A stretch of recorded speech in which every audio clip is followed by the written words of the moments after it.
عليكم ورحمة الله وبركاته. ازيكم يا حبايبي؟ عاملين ايه؟ ان شاء الله تكونوا بخير.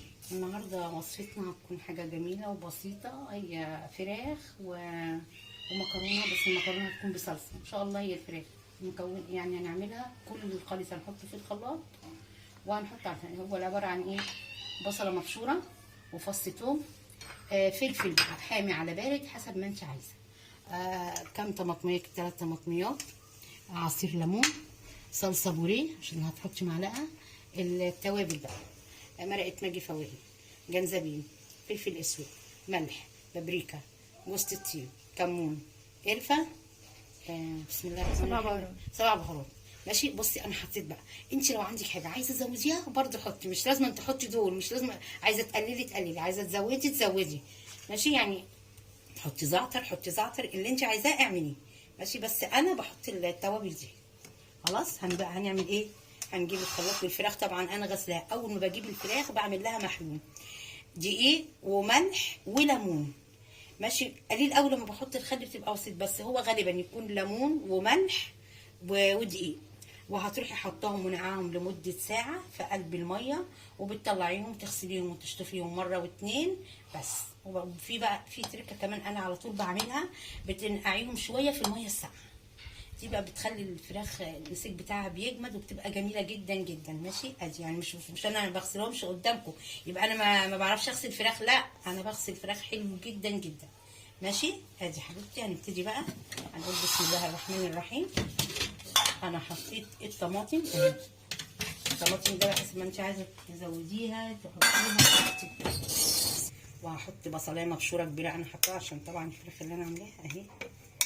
فص الثوم بشرته، فص الثوم برضو عايزه تحطيه بس ايه، ما تحطيه براحتك.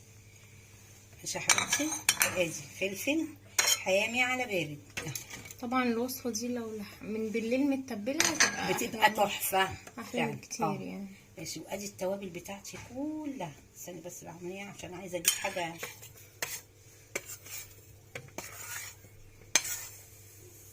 طبعا احنا مش هنقول الملح قد ايه لان بقى حسب الليمون، مع 10 ليمونتين عشان انا بحب الليمون في الفراخ والحاجات دي، بديها طعم، خلي لك الفرخه بيضه كده وانت مسويها.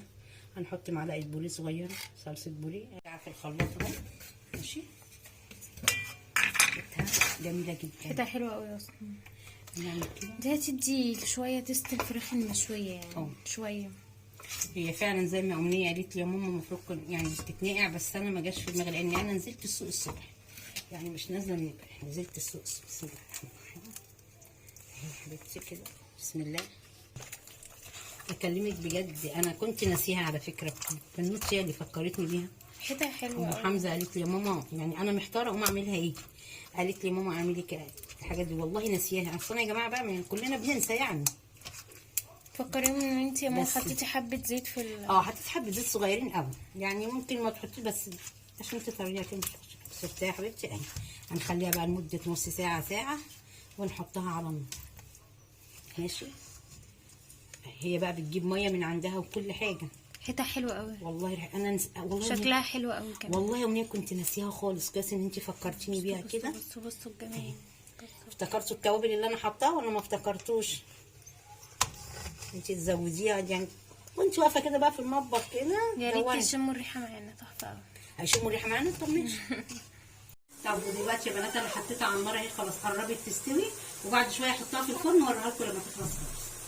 ودلوقتي يا حبايبي ادي الاكل النهارده اللي عملناه، المكرونه وادي الفراخ والسلطه. وما تنسوش بقى الشير واللايك، وصلكوا كل جديد من مطبخ ام امنيه.